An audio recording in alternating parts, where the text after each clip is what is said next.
छत्तीसगढ़ की राजनीति में जमीन फर्जीवाड़े की एक शिकायत ने राजनीतिक गलियारों में हड़कंप मचा दिया है। इस संबंध में शहर की बेशकीमती करोड़ों की जमीन को गलत ढंग से अपने नाम कराने और उसके बेचने का आरोप बीजेपी नेता और पार्षद आलोक दुबे ने लगाया है। उन्होंने यह आरोप प्रदेश के स्वास्थ्य मंत्री और स्थानीय विधायक टीएस सिंहदेव पर लगाया है। वहीं सिंहदेव और उनके वकीलों ने आरोप लगाने वाले पार्षद को राजनीतिक दुर्भावना से प्रेरित बताया है। सरगुजा बीजेपी नेता और पार्षद आलोक दुबे ने सरगुजा राज परिवार के सदस्यों और स्वास्थ्य मंत्री टीएस सिंहदेव पर जमीन फर्जीवाड़े का आरोप लगाया है। पार्षद आलोक दुबे ने राष्ट्रीय अभिलेखागार, भारत सरकार, नगर निगम के मास्टर प्लान और सरगुजा कलेक्ट्रेट के जमीन से संबंधी दस्तावेजों के रिकॉर्ड रूम से प्राप्त दस्तावेजों के आधार पर यह आरोप लगाया है कि उनका कहना है कि टीएस सिंहदेव और उनके परिवार के सदस्यों के द्वारा रियासत के विलय के दौरान अंबिकापुर शहर के विभिन्न स्थानों की शासकीय भूमि के दस्तावेजों में फेरबदल कर अपने नाम करा लिया है।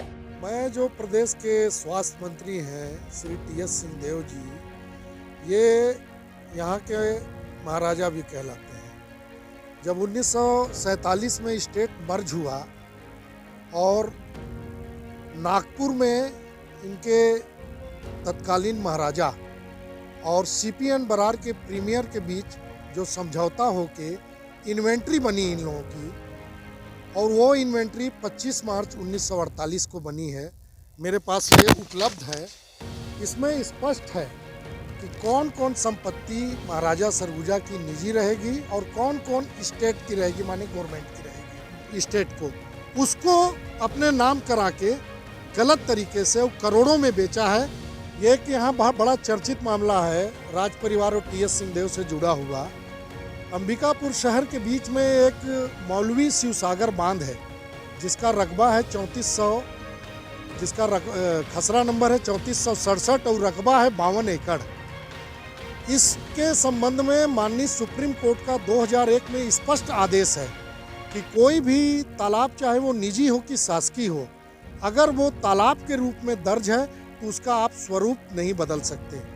ये स्पष्ट है। देखिए इसमें ये लिखते हैं कि नजूल मेंटेनेंस 1946 में अंकित खसरा नंबर 1 से 15 तक, पंजी में खसरा नंबर 1 तक का पृष्ठ फटे जाने के कारण नकल दिया जाना संभव नहीं है। तो ये राज परिवार के लोग अपने राजनीतिक प्रभाव का इस्तेमाल करके सरगुजा में जो मूल रिकॉर्ड है सेटलमेंट का और रिकॉर्ड रूम का, उसको फड़वा दिया है। और ये सब शहर के प्राइम लोकेशन की जमीनें थी।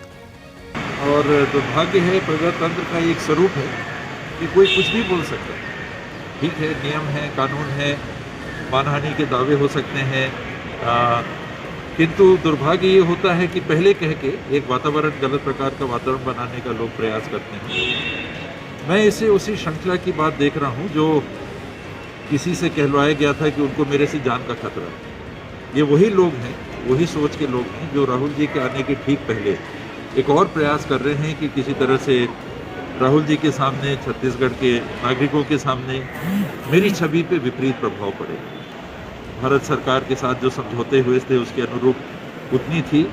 अब ये भी प्रयास कर रहे हैं कि केवल संपत्ति बेच के ही काम ना चलाएं, कुछ काम भी करें, कुछ।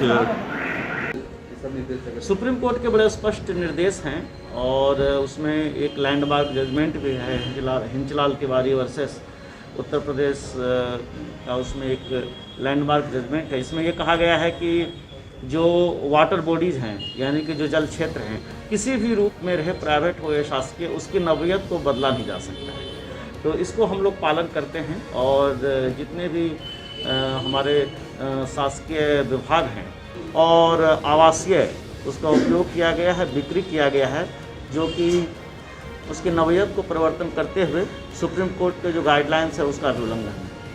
वहीं बीजेपी नेता ने इस मामले की शिकायत कांग्रेस सांसद राहुल गांधी और प्रधानमंत्री नरेंद्र मोदी के साथ छत्तीसगढ़ के मुख्यमंत्री भूपेश बघेल से भी की है, जहां उन्होंने सभी नेताओं से यह मांग की है कि जमीन के पुराने सेटलमेंट के आधार पर पूरे मामले की जांच और कार्रवाई की जाए। उनके मुताबिक भारत की आजादी के बाद रियासतों के विलय के दौरान सरगुजा रियासत का भी विलय हुआ था। टाइम 8 छत्तीसगढ़ के लिए सरगुजा से आलमीन अहमद की रिपोर्ट। मैं हूं सीमा वर्मा और आप देख रहे हैं टाइम 8 छत्तीसगढ़।